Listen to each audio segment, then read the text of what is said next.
Or you be left in the dust unless I stuck by you. You're the sunflower. You're the sunflower. Every time I'm leaving on you. Tejeshwar, your mic is on.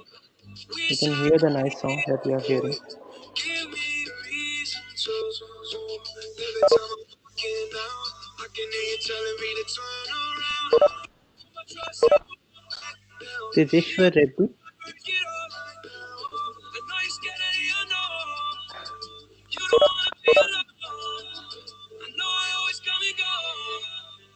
Tejeshwar?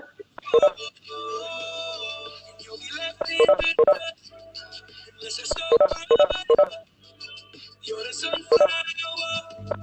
I think your love would be too much. But you'd be left in the dust unless I stuck by you. You're the sunflower. You're the sunflower.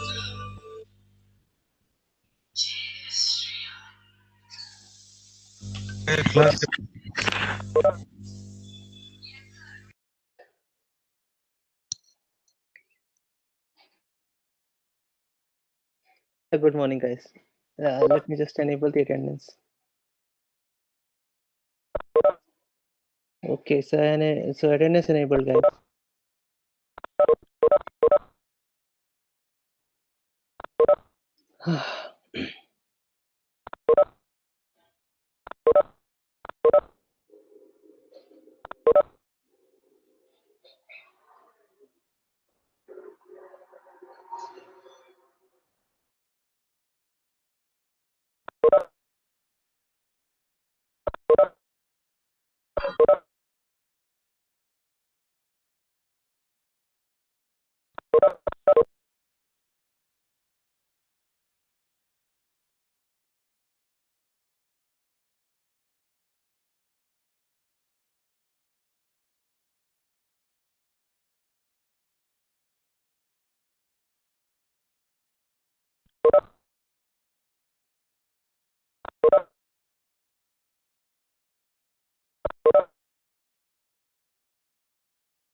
So, guys, I think Neelu ma'am has. I mean, she wants to schedule a class in the Monday slots. So I've just said yes to that. I mean, she says she'll be taking about 1 hour of the time. So we will still be left with 1 more hour of reserved time per week. So that we will use up in cases where just like last Monday, I guess last to last Monday, where we needed some extra time, so we just took off some time from the extra lecture slot, the extra lab slot. But I guess Neelu ma'am would be taking 1 hour of uh, of that slot. I'm not sure exactly how will it work. Will she take a common class, or uh, will she be taking two different classes for two batches? I don't know, but whatever it is. So we'll Neelu ma'am will reach out to you, and she'll tell you what is to be done. Okay. How many do we have already? 69. Okay, let us. We can start probably. We'll.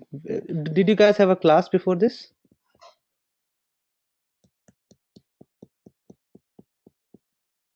Oh, okay. So I'm maybe a one. Yeah, 1 more minute. Okay, I'll just wait for a minute more.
Okay, so I think we have crossed 70, so we'll just begin for now. So we are going to discuss.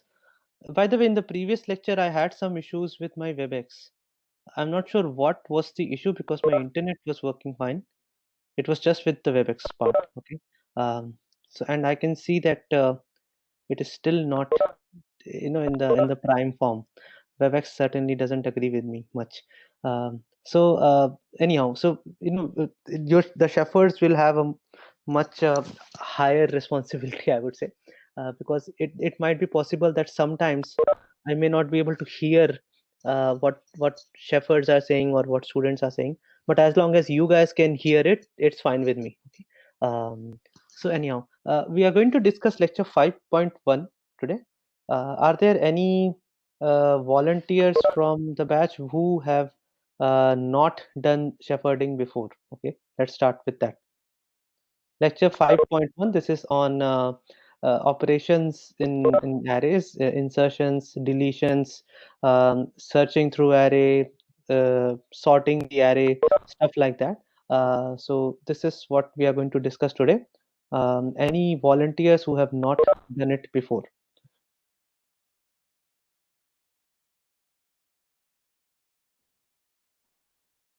So Avnish, have you not been a shepherd before?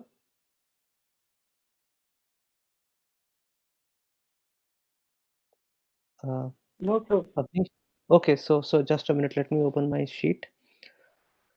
Shepherding, shepherding. Okay, and Avnish, what is your section? CSAI. CSAI. Okay, just a minute. Yes, sir. CSAI. Avnish.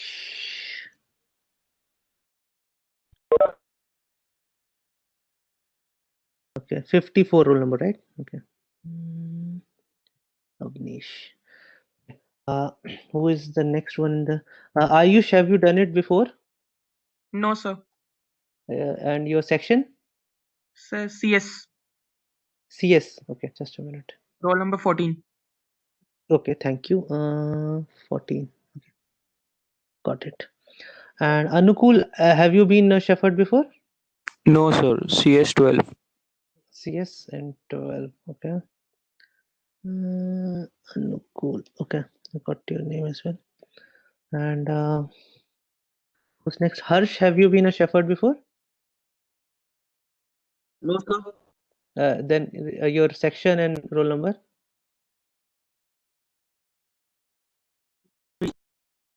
Okay, CSAI.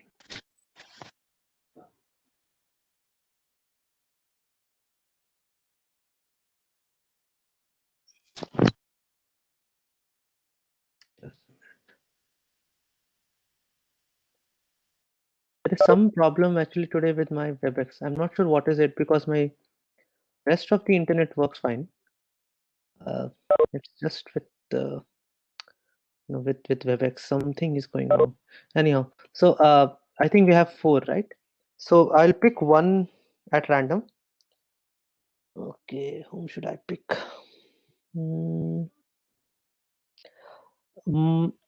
CSAI Man, roll number 15.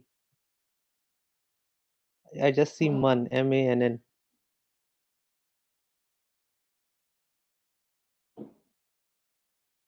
Okay, not there. Okay. Tusharika Maheshwari. Tusharika Yes, Maheshwari. sir. Yes, sir. Okay. So, have you seen the lecture? Yes, sir. So you are one of the shepherds. Okay, sir. Okay. So we have 5 shepherds now. I'll start because I actually thought that this lecture would be a very engaging one, but in the previous session we had a totally different experience. Let's see what happens in this session. So I'm going to share my screen.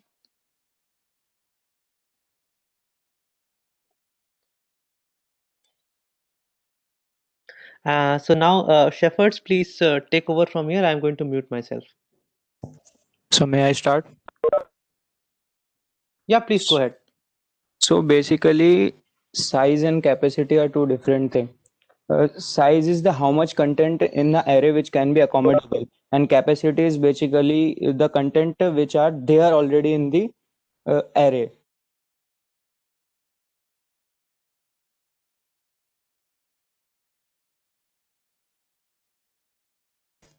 So is there someone who is having some doubt over this?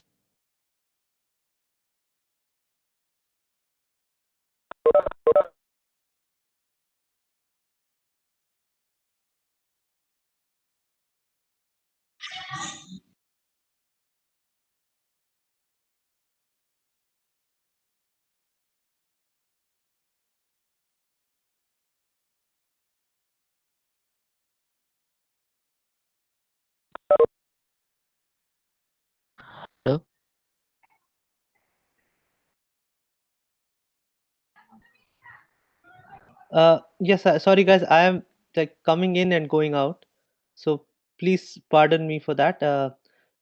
Things break in between for me, but please keep on asking doubts. Yes, it was opposite that I said. The size was the actual capacity and the capacity was the actual size which I said.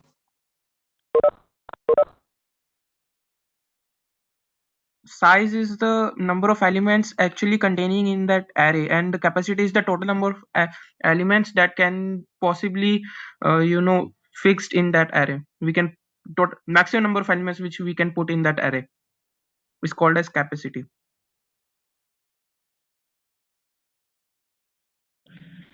Yeah, if we didn't give any value, suppose there are 5 blanks and we have given 4 banks of memory and the 5th one is garbage value.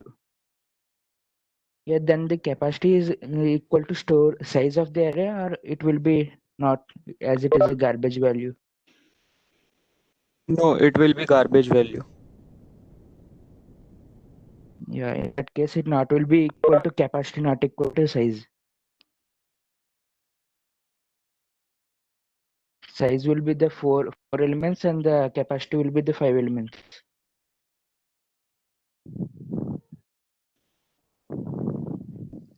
Hello, am I audible?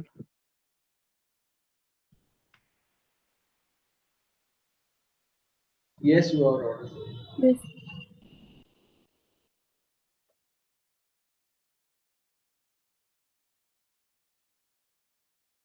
I think it will be different.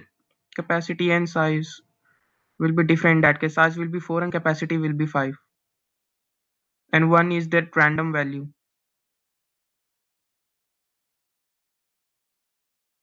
But I'm not sure actually.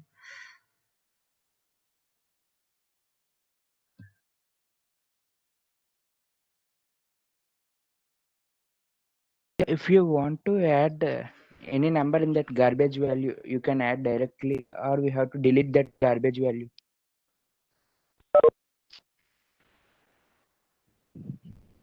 No, you don't have to delete that value. You can add directly.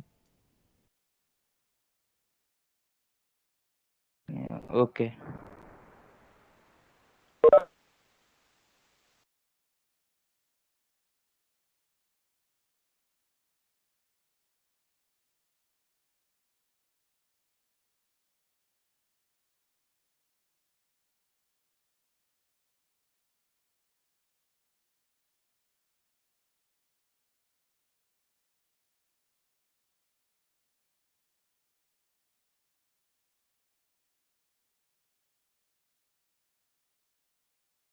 Yeah, right now I can't hear anything as well.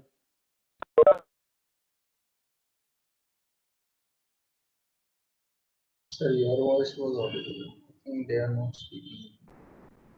Okay, because They are not speaking because there is something wrong, I guess, today with WebEx, but I'm not sure what it is. So anyhow, go ahead. You can start with the next question if there are no queries. That is fine. I don't know the answer of the next question actually. If any other shepherd knows that, please continue. Okay, I can go with next question. Hello, can you hear me? Go ahead, keep on speaking. Yes, you are We'll audible. eventually hear it. Okay. So for insertion, firstly we need to check if there are any vacant slots to accommodate that we are going to insert. Then uh, um, uh, we need to pick a index. Let's say any index 2, 3, or any index that we want to insert the element in. Then hello. Just go ahead. Yes. We can hear you. Okay. So then we need to shift the elements for insertion. The elements which are greater on the index I, we need to shift then to the indices greater than I, and then we'll put the element on the index I.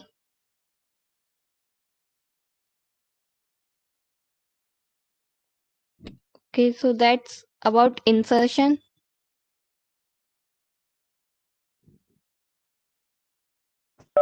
Third one I have answered in the chat. So if any one of you have a doubt about why the answer is left or right, you can ask. This is the idea. If anyone is not having doubt, then also I can explain, because we have to follow a sequence, like in the ascending order we have to follow. Basically, the smallest number comes towards the left and the greater number comes towards the right.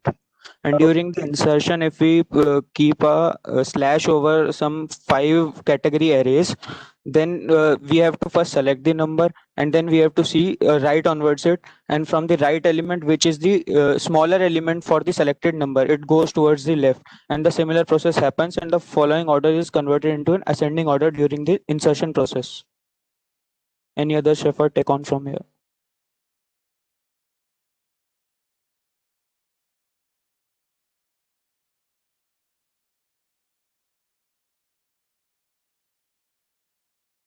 So is it clear to everyone why is it so, or shall we move to the next query?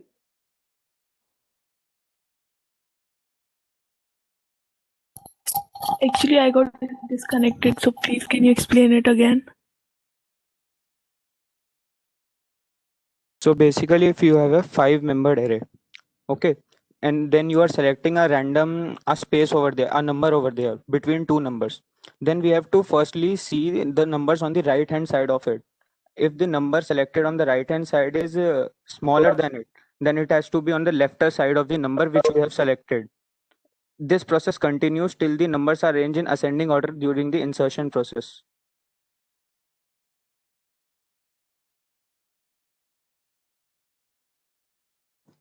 Now is it clear during this insertion process?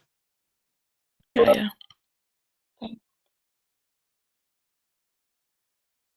I had But mentioned here you are taking the example which sir has used. But what about it is not necessary that we always use ascending order sequence. So how can we say that it will just be like what the example sir has given always? Yeah, but the same process follows, na?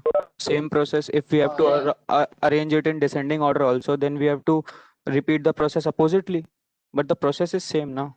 That's Uh, what I was speaking. so yeah, actually the order is not really that important. I just let me put in this that happens in sorting. yeah, so that I mean in insertion, basically the point is I have to create a space, right, where I can insert someone. So a simple example is like this. When you are standing in this, if you have ever gone to the reservation counter to get a ticket, I know it's being it's something that not many people would have done, but any kind of railway queue.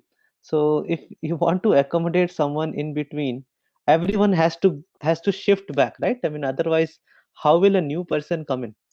So that is the idea, that basically in the array, what I'm just trying to say, yeah, school assembly line. Thank you, Siddharth. So the same way, right? So when someone comes in the middle of the line, people have to shift back. Otherwise, how will you create the space?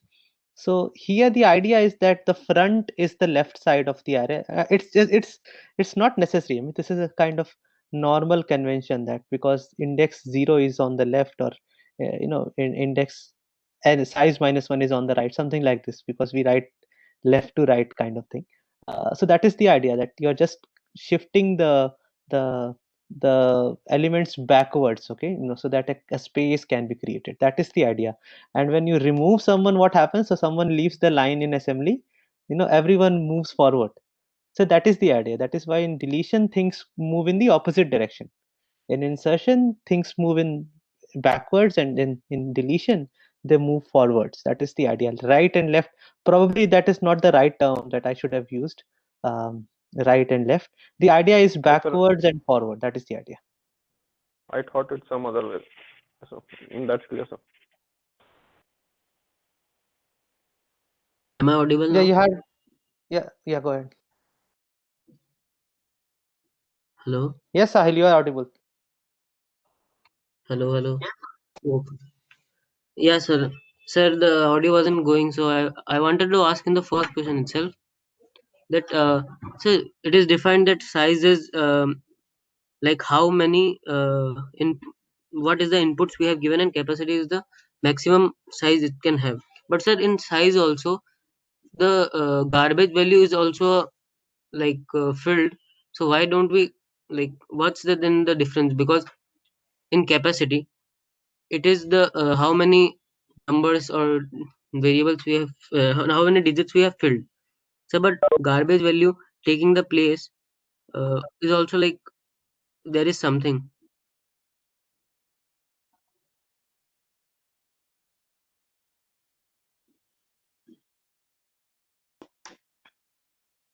Hello. Hello. Sorry, I have some problem with WebEx today. Can you guys hear me now? Yes, sir. Yes, sir. Yes, sir. Yes, sir. Okay. So Yeah, I'm audible. yeah, so sorry, this is a problem today. Everyone has to first check whether they are audible or not. Um, so yeah, let me just put in some word for capacity and size. So capacity is let me give you the example. You know, when we say a particular stadium has a capacity of 50,000 spectators, what does it mean? It means that it has 50,000 seats. Okay. And then we say we have a sizable crowd today. What does it mean? That maybe we have 90% of the stadium is filled up. So that is the same thing. That size is essentially the amount of elements that are relevant to you. Of course, there will be some garbage value. There will be some value that we don't care about, right? So if a pigeon goes and sits on the seats, we won't count the pigeons as a part of the crowd, right? Even on empty seats, if pigeons can go and sit, but we don't count them as crowd. So that is the idea, that you have an array. There are some elements that matter to you. Okay. And when I say the size of the array currently is this, essentially it means that these are the elements that are used for my logic, that are relevant to me. The array might have a capacity that is higher than that, and usually we declare arrays of higher sizes, especially in one case, when we are dealing with strings. Okay. So let's say I want user to enter his or her name, right? And I write something like, enter your name up to 20 characters. That is the point. That up to means I can accommodate up to 20 characters in your name, but it can be less than that also, right? Someone's name might not have 20 characters. So many a times when we actually create arrays, we need more space than what we will use up. Okay. um, because we try to, like, go for the maximum possible thing. So this is where capacity and size are two different terms. Capacity is basically what you have, right? This is the full capacity. This is the maximum that you can go. This is the maximum size that you can achieve, but you might not use all of it. Okay. This is where there is a difference between size and capacity. Is it clearer now with the help of that stadium example? Can you understand? The capacity of the stadium is 50,000. It means there are 50,000 seats, but there might only be 20,000 people, and there are like 500 pigeons. Okay, the pigeons don't count as people. That is the idea. So you don't worry about the garbage values. I'll only worry about the part of the array that is useful for me. Is it clear, Sahil? Yes, Gagan. /0 Sir, contributes to also, the size. Go ahead, Sahil. yes, sir. Also, I wanted to ask that, sir, does I forgot. It's okay. You can type it on the chat and I'll talk to Okay, you sir. there. You can go ahead and Oh, with the next question.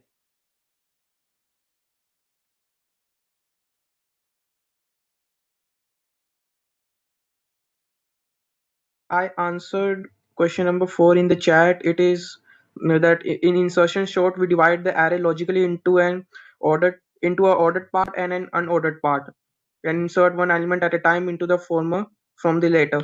It means that if we intentionally divide this array into one ordered part which is on the left hand side and an unordered part which is on the right hand side conventionally, and then we make a loop in which we keeps on replacing the unordered, you can say, values into the ordered part.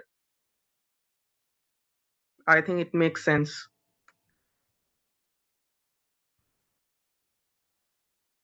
So this is how it works.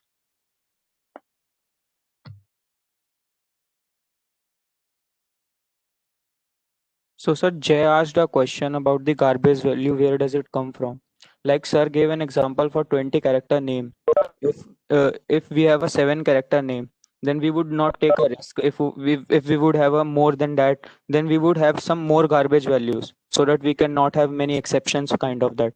So we have always taken some of the garbage values for that.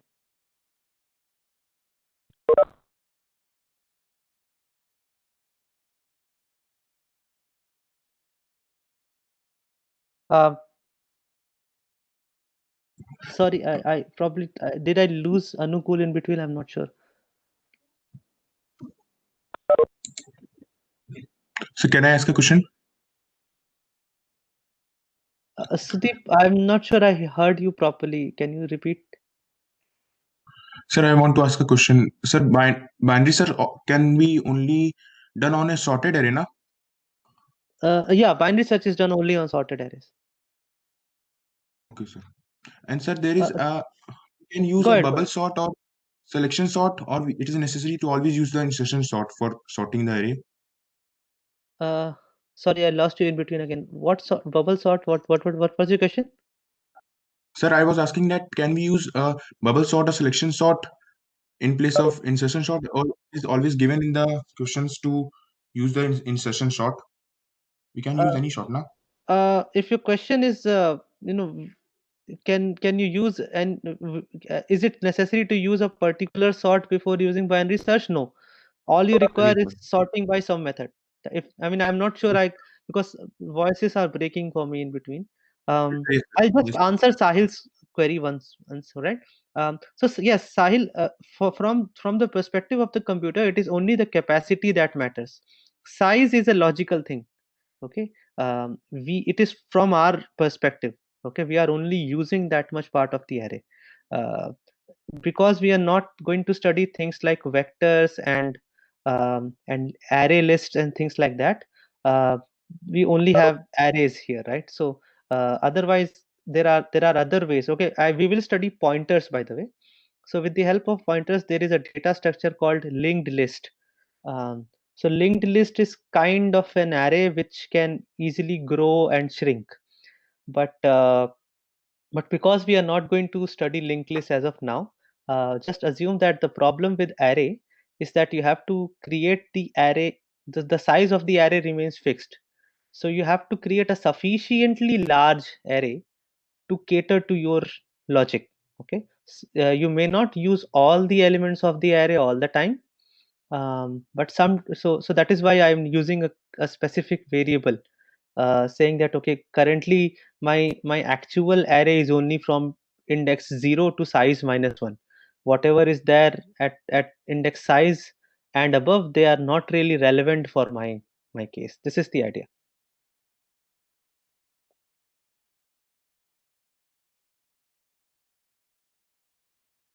Okay, so guys, what question? Sorry, I have to, my connection or my WebEx is not, it's not helping me out today. So what question have we completed already? 3 and 4? 4 completed, sir. It's 5th. Okay. Term. So then we can move to 5th. So I think there is a problem in question 5. Here it is written that in each iteration binary search discards means half of the elements that were not. But here it is written that were probable places for the element to be searched. Half and half, right? So you understand what is it, right? Yes, sir. So if Yes, half are usable and half are unusable. So you can write it either way, right? Yes, sir. Yes, sir. Right. So if you are left with half, what you discard is half. If you discard half, what is left is half, right? So that is something. No, so go ahead. So he has already answered. The answer is half. So please go ahead with your queries.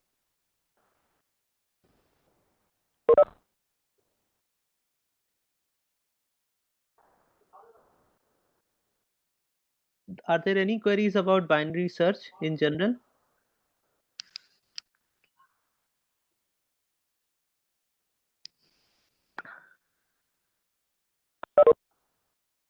So this No, so are there any queries about any of the questions in this session till now? Sir, I want to ask about deletion part. Yeah, go ahead. Ask the Shepherds. So I want to ask that in the deletion process, we actually don't delete the values, but we overwrite them. So after overwriting means there are three values, so three will be converted to two and the size will get reduced. So two will be converted to one. So when we are left with the last value then and we want to delete that too. So how will that happen? Because there is nothing to be overwritten on it. Sorry, I lost Jay in between, so some Shepherd will have to answer. Actually, in deletion process, yeah, if you want to delete a value of particular index, let it be I, then the all the values from I plus 1 to n up to what your size of the array, you have to shift all the element toward left side, and in that way you can delete your value. Basically, we didn't overwrite. Actually, we shift all the value toward left. I wanted to ask that, am I audible now? Yes, you are audible. Yeah. So I wanted to ask that we are shifting, so we know that the size of an array is defined, and so when we are picking a value which has to be inserted somewhere, if we want to shift something, we have to delete something. So if we delete the value which we are picking to insert, so from where does the computer know that Actually, this value has to be inserted as it is deleted? Actually, here we can see that there are two concepts. If capacity equal to size of array, then we can do nothing. We have to replace value.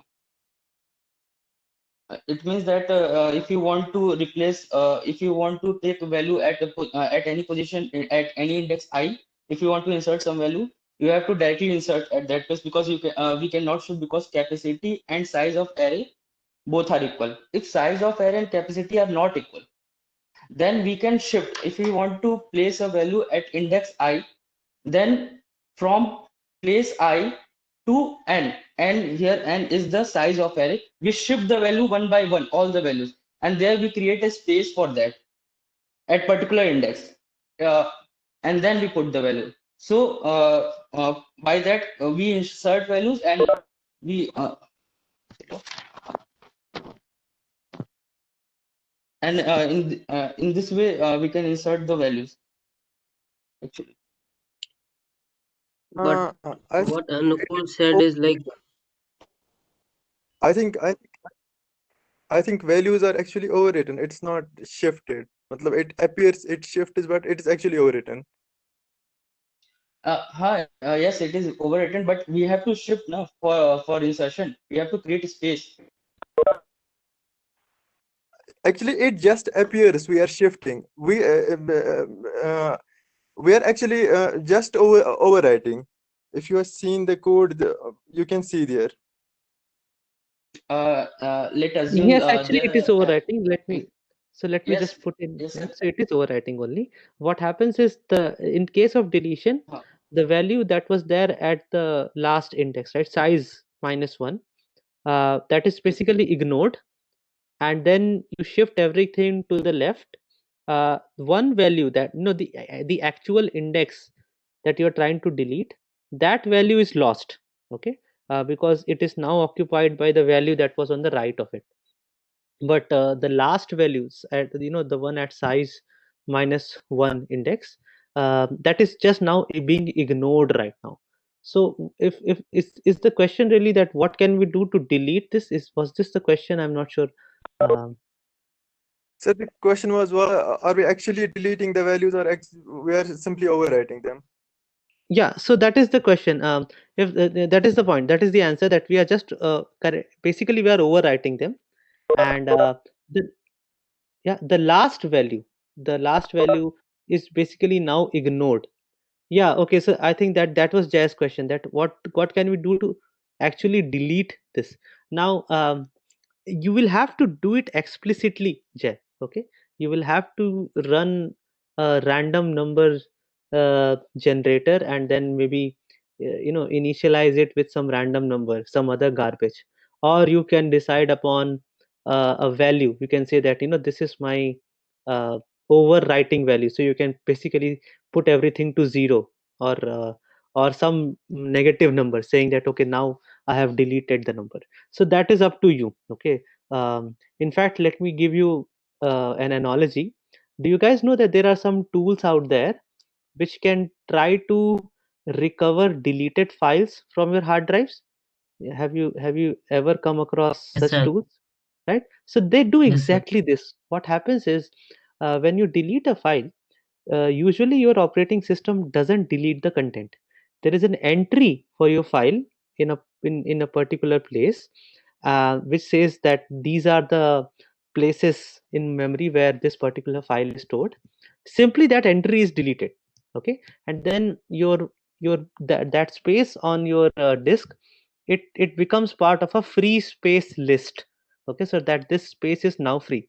It doesn't actually change the content of that particular memory location usually. Okay, so if you run a tool which has somehow which can somehow figure out the links between different blocks of your memory, the tool can actually, with the help of some heuristics, recover deleted data from your block. This is exactly the same reason that it was not really deleted, it is now ignored as in you basically consider to be free. This is exactly what we do with arrays. When I shift the size part, Sahil, which part didn't you get? Sir, about the Okay. recovery part. So let's just go back to our array example. Okay, what do we do when we delete an element? As someone said, we basically overwrite it, right? So if I have an array of size 5 and I want to delete the value at index 2, what I do is I basically copy the value at index 3 to index 2, index 4 to index 3, right? And then what happens with index 4? We don't do anything, right? We basically ignore whatever is there on index 4. So if I know that there is some value at index 4, I can simply go and read it. It's there. It hasn't been removed, right? So this is what these tools do, that whenever you actually delete a file, what happens is that there is some bookkeeping. Okay, a bookkeeping which basically says this part of my hard drive is allocated to this particular file. Okay, those entries are simply deleted by your operating system. Okay, so then it means that those blocks of memory where your file resided, they are now free to be overwritten. Okay, so they can be overwritten any particular time whenever your operating system wants. But it is possible that they are not overwritten immediately. So if you just deleted a file, you can download these tools. What they'll try to do is they'll scan through your disk, and they have certain heuristics to figure out these blockings, these chains of blocks. So usually, how you store a file on a disk, I have not discussed it. It is not a part that we can discuss in this course. You will study more about it in operating systems. But there is a possibility that you find these blocks are stored in a chained fashion. So you find the address to the next block from the previous block. So if you are able to find, if you are able to follow this chain, you are able to recover files. So this is the overall idea. The idea is that you simply ignore those blocks when you delete something. You don't actually wipe out the data. If you want to do that, you have to do it explicitly. Okay, so there are certain applications. These are specially used in military military applications, military and intelligence guys. They use these kind of stuff, that you actually write some garbage to that location if you want to delete the data. Okay, you have to write some garbage there, otherwise it is still recoverable with the help of some heuristics.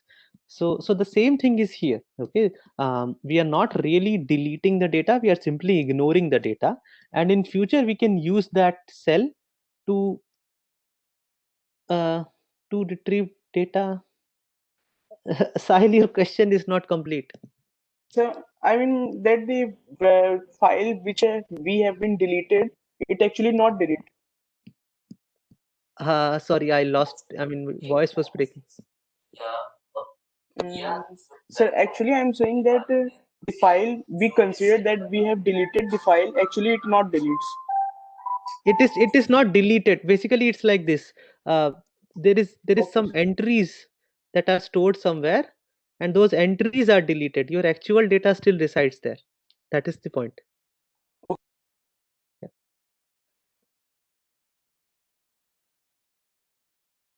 This until we don't rewrite something on it, na? Deleting of data basically means you are marking that part of your memory as free as in it can be overwritten. It is up to you, right? I mean, it is up to future what happens with this, but basically that part is now available to be rewritten. In fact, the whole memory, all you do is just rewrite stuff. Okay, the in your whole memory, whether it is RAM or whether it is your hard drive, basically what you do is you just rewrite stuff on the same place, right? It's not like some new electronic chip comes in where you write something fresh. It's the same electronic chip where you keep on overwriting previous contents. So that is the same idea here. So Uttaran, Yeah, sir. I was was asking that that question for? Oh, yeah, go ahead. Go ahead, Sahil.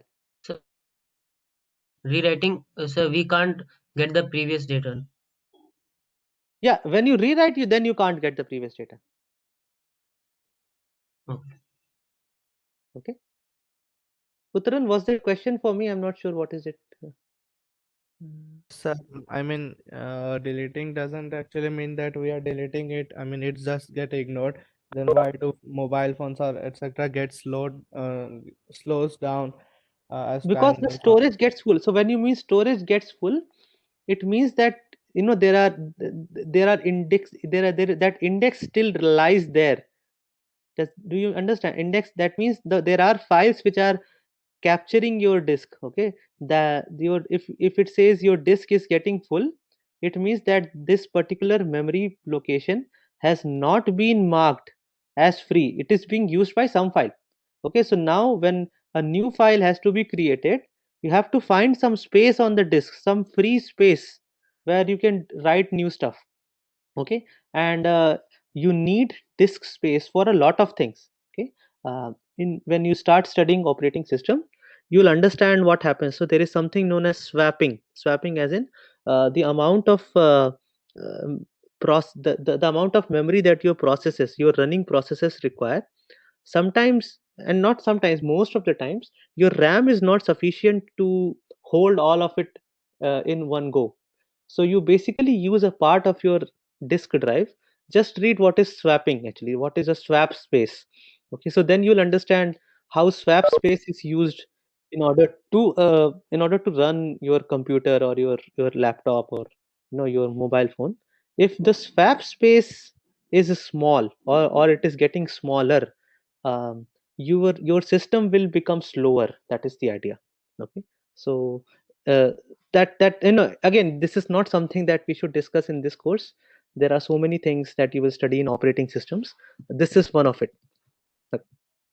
So basically, %temp files are also such kind of temporary files or not? um %temp files are not really swap files. They are basically temporary files, which essentially it's like this. When you, for example, when you extract a particular zip file, but just for seeing the content of the zip file. Okay, it has to be extracted somewhere, only then will you check, then you can view the content of a particular text file. So where does it go? So there is some space that your operating system reserves for doing temporary operations. Okay, so these are files for which there is really no guarantee. So essentially, every time, I'm not sure what happens on Windows, but on Linux you have a directory called /tmp. Okay, at least on Ubuntu, if you want to see where the temporary files are, just go to /tmp. Now this /tmp folder will be refreshed every time you restart your machine. Okay, so whatever file you store there, they will go away once you reboot your machine. I don't know what happens with Windows, whether the temp directory files are deleted automatically or not. I don't know. Um, so I'm not sure. Windows, my knowledge is not that good, but on Linux systems, there is a directory called /tmp. That is your temporary directory where you can create files, but they won't persist. Okay, the moment you reboot, they are gone. I use it heavily, by the way. I use /tmp directory on Mac as well. On Mac as well, /tmp directory is there. So usually you will find so much stuff in my temp directory, because I know as soon as I'll reboot, it will go away. So anything, any internet downloads. Okay, so if I'm downloading something from internet, I usually download it to the temp folder, and I only put it in my downloads or documents folder if I require it. Otherwise, I know that it will be downloaded and it will be deleted when I reboot it. So that is a different thing. Temp directory is a different thing.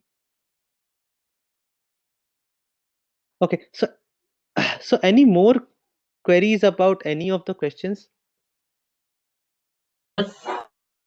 Yes. Sir, is there something like exactly free space? Like when we get a new phone or new laptop, right? So is there something like absolutely new space? So you said that after using everything, the hard drive. See, So is absolutely there new something? space is, you have to understand that. I got your point. See, at the level of electronics, yes, when that chip was made, there will be some initial state on it, right? I don't really know what it is, whether it is 0 or 1. It has to be at that level, by the way, right? At the chip level, what do those transistors represent? I don't really know. Okay, yeah, but yes, there can be something that, as you said, right, absolutely new. So there has to be some first write on a disk, right? That I understand. But you usually don't know when that write when that write actually happened, or is it you who's going to write it, or during the testing of your hard drive they wrote something and deleted. You don't know, right? I mean, it's very difficult to actually know what it is. What is the initial state of an electronic component, that I don't know. But yes, there will be something. There can be something known as absolutely fresh hard drive. It just means that nothing has been written on certain memory locations. And when I say memory locations, they are basically some electronic components, some transistors. So what is the default state of transistors, that I don't know. But yes, there can be something in theory of whatever you just talked about. So Uttaran, find it in Windows Explorer. WSL, I have very little idea. Uh, so question 2, what is question 2? Shepherds, please explain question 2 again to Nirmal. The answer to question 2.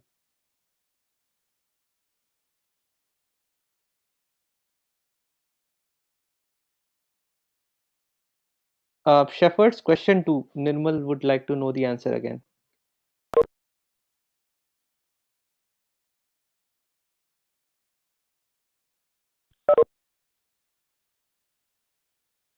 Um, sorry, I couldn't hear anyone. Is anyone speaking? Yes, sir, you are audible. So Shepherds, please, question 2 again.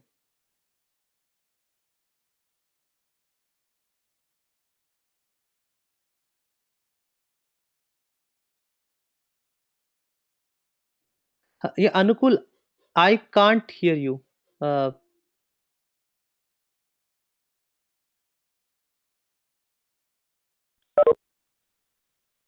So anyhow, I'll just none of the Shepherds are audible. Is it some issue with WebEx?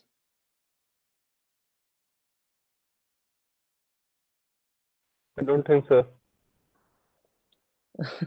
Okay, so fine. I'll just explain it to you, Nirmal. So for insertion, what do you need? First of all, you need a value, right? That value has to be inserted in the array, and then you need a position in the array. Where exactly do you want to add this particular value? So the insertion as a function, as an operation, it requires two operands, right? One is the actual value, and another one is the place in the array where you want to put it. When I say deletion, I simply say delete delete whatever value it is at index number 3 or index number 4. So with deletion, I just need to specify an index within the array, and I can simply go and delete it. With insertion, I need an index as well as a value. Okay, so this is the difference. There are two operands for insertion, and there's just one operand for deletion. Does it make sense, Nirmal? Okay, yeah. So any more queries, guys? I think the shepherds are having some problem. So any more queries out of all the questions that we have? So in binary search, why it discards only half of the elements? Any fraction 1/4 or 1/8? See, that is the point. You can do you can select the index I randomly. Okay, in that case it's up to you, what happens. But so it's not 1/8 because there is on a number line you can only go two ways, right? If I go to 5, right, there are numbers which are either on the right side of 5 or on the left side of 5. Okay, I mean, there is nothing like on the top of 5 or below 5, something like this, right? So what we are seeing in an array is a kind of number line, right? Because this is a sorted array, right? So in a sorted array, when you move from index 0 to index size -1, you are basically moving along the number line. Okay, you are either moving in the positive direction if the array is sorted in ascending order, or you are moving in the negative in the negative direction if the array is sorted from descending in the descending order, right? So that is why we every time whenever we make a comparison, the only thing that I know is the value I want to search, it is going to be either on the left or on the right of this particular element. So that is why I say, the best possible way to do this is simply check it in half. Okay, I can always do it randomly. So I can say that I won't put it in half. I will let us say check at the 3/4 point. But then what happens, if my value is greater than the value at array index 3/4, then I got lucky. Now I only have 1/4 of the array to search. But if I'm unlucky, I now have to go back in the rest of the 3/4 part. Okay, is it clear? I'm just trying to tell you that basically there is a Okay, sir. number line, right? And Yes, sir. and Okay, on sir. this number line, if I land at a particular position, where can I go? I can either go on the left or on the right. And this is why, it is just you guys will read more about running time and how to actually analyze two algorithms that I have not discussed. You will study this in a subject called design and analysis of algorithm. So there you will check that, by the way, this is a valid way to do it. Okay, picking the index at random, this is a valid way to do it, but there are some repercussions of this randomization. Okay, there has to be some theoretical, uh, you have to derive some equations to in order to tell me whether randomized way is better or doing it in the half is better. So from what I understand, when you do that, you'll understand why we do it in half. Okay, half is a better option. In the average Okay, sir. case, it is better to do it in the half part. Okay, sir. Thank you. Sir, Yeah. I guess it was because of time complexity. Yes, Naveed. So basically, In time complexity and and scale. yeah. So if basically the idea is, if there is something known as uniformly randomly. Okay, in the world of probability, you would have heard this term, that what happens if there are n events and they can all occur uniformly randomly. So it means that the probability of any of that event happening is just 1/n, right? This is what you guys would have so you guys would have done this using those balls in a sack kind of example, that there is a sack which has 5 balls. they are all of different colors. What is the probability that I will pick out the red ball? The probability is 1 by 5, assuming that all balls are equally likely to be picked up. So if you start derivation from that perspective, you will come out to know that picking it at half gives you the best possible case for the when everything is equally possible. It's like this, right? I'm not going to go into the details of probability, but the idea is when you do a derivation for an algorithm, there will be three cases: the best case, the worst case, and the average case. So usually we look at the worst and the average cases and not the best case. So that 1 by 2 comes from that direction, that why are we picking 1 by 2? We can pick any other thing, right? But then it's difficult to analyze what will happen with this algorithm in the average case. This is the idea. Yeah, no, we have no labs, Sahil.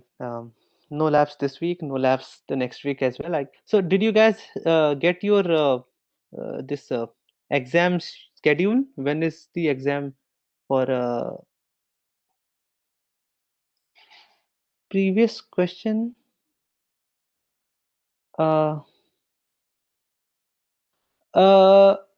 Evaluated as in, I'm not sure. What does it mean? So I guess he is asking about the assignment which you have given previous week. So that you were supposed to do now. The deadline is over. It was still yesterday, right? Yes, sir, I When will we submitted. get the I marks? have submitted. I was asking just it would be evaluated or not. It will be evaluated. We are going to use it for your theory grade actually. And actually it's up to the TAs. Their end semester exams, I think, are still going on. It's up to Wednesday. So after the end sem is done, they have promised me that they'll sit and correct all the assignments. So I don't know how much time they will take, but we are not going to have any labs in the next week anyhow. So I hope they'll at least be able to do it in 1 week's time, because after that they are free. It's their end semester exam, so they don't have any other academic requirements. So I'm hoping that yeah, they were in that the same thing, rock paper scissor and palindrome. So that you will they will evaluate it, and it will be a part of your theory grade. Okay, it will be evaluated.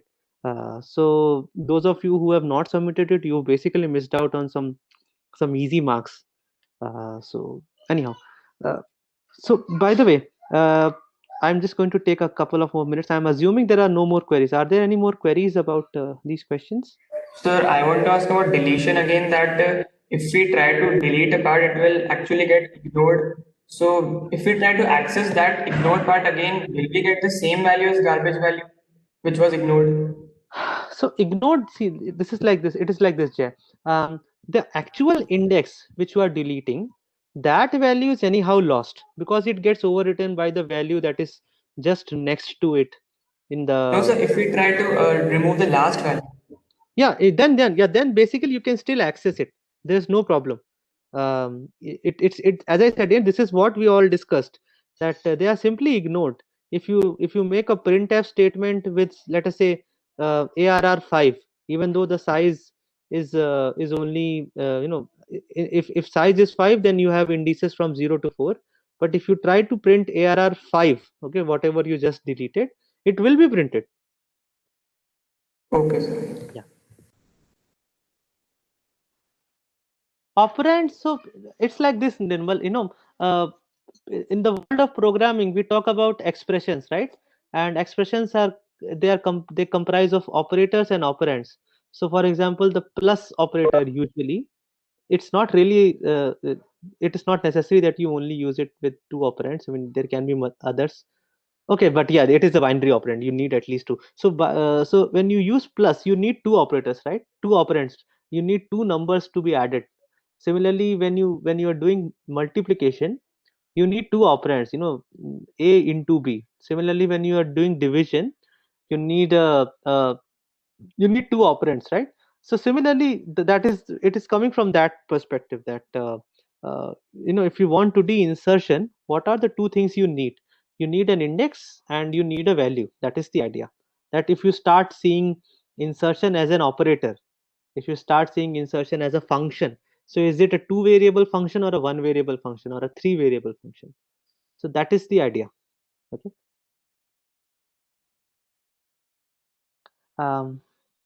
So any more queries on the questions? Hello. Yeah, go ahead. Sir, I had a doubt, but that is from the previous lecture. I had doubt something related to gets function. Okay, go ahead. Sir, if I declare a character array of size 5 and Mhm. I use the gets function, so the user is supposed to enter a 4 character string or a 5 character, because we have to include 4, null character. 4, 4, 4. But I tried, like I just Yes. Yeah. so So I was able to enter 5. Yes, that sir. is right. So this is why getS is dangerous. You know, if you you would have seen the warning, right? Yes, sir. That is why, because getS is dangerous. It doesn't check for the actual size of your array. It will basically keep on writing. Then what happens is, this is known as memory corruption. You are actually corrupting some memory in your system. Sometimes it will be fine, sometimes nothing happens. You will see, oh, I declared a 5 character array and I added 6 characters, nothing happened. But this nothing happened thing is not really correct. You have done something bad. It's just that in this particular run of your program, you did not see it. It is possible that if you run the same program tomorrow and again enter a 6 character string, something weird will happen. Something weird. What weird? Even I cannot tell you. So what really happens is, if let us say you created the array of size 5, in the memory you were given some 5 bytes. Okay, then what is right after that 5 bytes? There might be some variable. Okay, it might be an integer, it might be a float, it might be another array. Okay, so essentially what you are doing is, if you enter 6 characters or 7 characters, you are basically writing in the memory locations that were allocated to that variable. Okay, so now the actual value of that variable, it will become something that you don't even understand. Or it is possible that your that particular memory location was not even allocated to your process, it was for some other process running in your system. So if you try to access it, operating system will stop you. Okay, so there will be something known as a segmentation fault. So type on Google segmentation fault. What exactly is segmentation fault? So sometimes you will get a fault that you try to access an illegal memory allocation. So this is why getS is dangerous. Okay, it doesn't stop you from adding more content. And there is something known as buffer overflow attack. Okay, while you are reading so read what is buffer overflow attack. So in the initial systems, this used to be a way to attack someone. This was a way to attack, override something in the memory. So that is why getS is not used usually. Okay, you should use something like fgetS or something like that. It's okay, Nehal. I mean, the assignments anyhow, we are not really that picky. It's fine, as long as there are no errors, it should be fine. Of course, if there is someone who has done it without getS, that person should probably get slightly more credit. I am not the one who's going to check it. It will be the TAs. If I would have been the TA, I would probably give a couple of more marks to a person uh, who was able to do the same program without getS. Maybe not much, maybe a 1 or 2 more marks to that person. But yeah, getS should not get you. Yeah, that is what, right? So if someone actually figured out, so this is more like inquisitiveness. Some people may have been a bit more inquisitive, so they would have probably. In fact, I did receive a lot of emails, at least half a dozen emails from students saying that, sir, we are getting a warning. What should we do? I didn't help them actually. I tell them, I just gave them some directions that, look on the internet, figure out what is a alternative to getS, stuff like that, right? So maybe a couple of more marks should be given to them. But then again, I cannot promise it will be the policy. It will be up to the TAs. How will they evaluate it? But if I would have been a TA, I would have probably given that person a couple of more marks, because that person probably took a little more pain, to figure out how to get rid of the warning. But yeah, otherwise getS is fine in the assignments. Okay, so guys, I need 2 more minutes from you. Can I take it? We'll stop the. I have a doubt. Okay, fine. That is why I won't intervene. I won't intervene in their job. Can we So delete? someone has a query? Yes, sir. Yeah, go ahead. Sir, can we delete elements practically in our program? Can we what? Delete the Practically. array elements. So practically, as in what do you mean by practically? Sir, means that They are if no we longer have. available. Yes, sir. I mean, they are no longer available in the memory. Is this what your question is? Sir. If this is your question, then we have already discussed it at length. That you will have to explicitly overwrite it. This is the idea. Sir, I think he's asking about allocating and then removing, deleting the allocated values. Allocating and Like allocating using a alloc memory and then clear. Oh, so that we will study. Once we study pointers, you will know how to do that. It is possible. It's possible to get some memory, on the runtime, and then only that memory you can relinquish actually. Okay, so you can get something allocated and then you can free it if that is your question. Okay, But sir. we will study after we have done pointers. Okay, sir. Okay. So sorry guys, I have about 1 more minute of time that from you. Sorry, I know I'm infringing your lunchtime, but the idea is something like this. In the previous session, we had discussions on what we should do with the lecture model. So there are a number of students who believe that live lectures are better than lectures plus discussions. So I have asked I think her name is Shreya. I have asked Shreya to send an opinion form to everyone in the batch uh, to take up opinion. Yeah, take up some opinion on what would you prefer. Do you guys prefer live lectures, or do you prefer this mode where I upload the lectures beforehand, you watch it, and we have. Okay, so then you guys have already received. So she has already started it, right? So that was something that we discussed in the previous lecture. There are a number of students who wanted, uh, to have live lectures. Yeah, Ayush, you can vote on that form. So I just want to have an opinion, right? I am fine with either of them.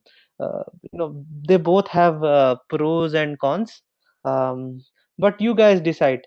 What do you think is better? But do keep in mind that everyone may not have a stable internet connection. For me, that is one of the major issues. The only reason I want this model to be continued. If you ask me, if you ask my own personal opinion, it doesn't matter. We are in a democracy, so my vote is just 1 out of 241. Okay, but if so I'll vote if it is a tie. But the only reason I want this model is because I feel everyone may not have a stable internet connection. So attending live lectures, this is the biggest issue that I have no problem, Sutran. I record everything anyhow, right? I record everything and I put it on YouTube, everything, right? I mean, even these discussions are going to go on YouTube. I don't have a problem. That is why I say. But sometimes I feel that maybe those students who do not have a stable internet connection, for them it is better to listen to a lecture without any disturbances, right? I mean, so when I record lectures, it is just a 20, 25, 30-minute lecture, because I don't have to answer a query, right? I simply tell you what is the content. If I do a live lecture thing, uh, uh, you know if I do a live lecture thing, then first of all, I won't be able to answer all the queries in the allotted time, because I'll have to teach, and uh, I have to also answer the queries. So then I'll probably have to do it like this, that I'll first 20 minutes or 25 minutes or 30 minutes. I'll just speak and you'll have to listen. And after that, you can start with your queries. Because otherwise, if I allow queries in between, it will be difficult sometimes to complete the lecture. Okay, so I mean there are many issues with live lectures. If we were in the campus, I would have probably given live lectures anyhow. I'm using this recorded thing because we are doing everything remotely. Okay, so the biggest uh, reason from my side is stability of internet connection. So Sir, yeah, go ahead. so this thing is good, but so you can do one thing, that after starting a lecture, so for 10 minutes you can recap what you have given in the recorded lecture, so that uh, like it feels like both way. So Sorry, I sometimes lost you like in between. so am I audible now? Yeah, actually it's breaking in between. Yeah, go ahead. Okay, sir, I was saying that so this bad uh, even if for 1 second the internet can break, so the discussion seems irrelevant sometimes. Also, sir, you can do Okay, one thing, okay. that you can Yeah, I mean, see I mean that the problem really is that even with me, I cannot boast of having a stable internet connection, even though I have a broadband at my place. But there are days when it just doesn't work out. Okay, so for me too, I'm a bit at peace that at least whatever I wanted to teach you, it is out there it is there on YouTube. You can watch it n number of times. There is a lot of pressure on me as well if we are doing a live lecture, because at least my internet connection has to be good, right? So Sahil, I can do that. There is no problem with it. I can do. In fact, the other batch, they have suggested another thing. They say that they are able to understand the theory of the lecture, but they are not able to understand the examples I give, the programs. Okay, so they have come up with a plan that we have come up with a plan that we can have a forum, a code forum, where there will be just queries about code as in you put a code fragment. It could be from my examples or some other code that you were writing and you were not able to. So that is what the run. Is Abhinay here? Abhinay, are you there? Okay. So someone told me that Abhinay has some arrangement where I can join in and become a part of your discussions. So please, I'm perfectly fine. So Abhinay, please, you know, add me to whatever you have, and I So, will. Yeah, go ahead. so that was the matlab, we had the Stack Overflow channel, like private one, but that was like limited trial 1 month. That's over, sir, now.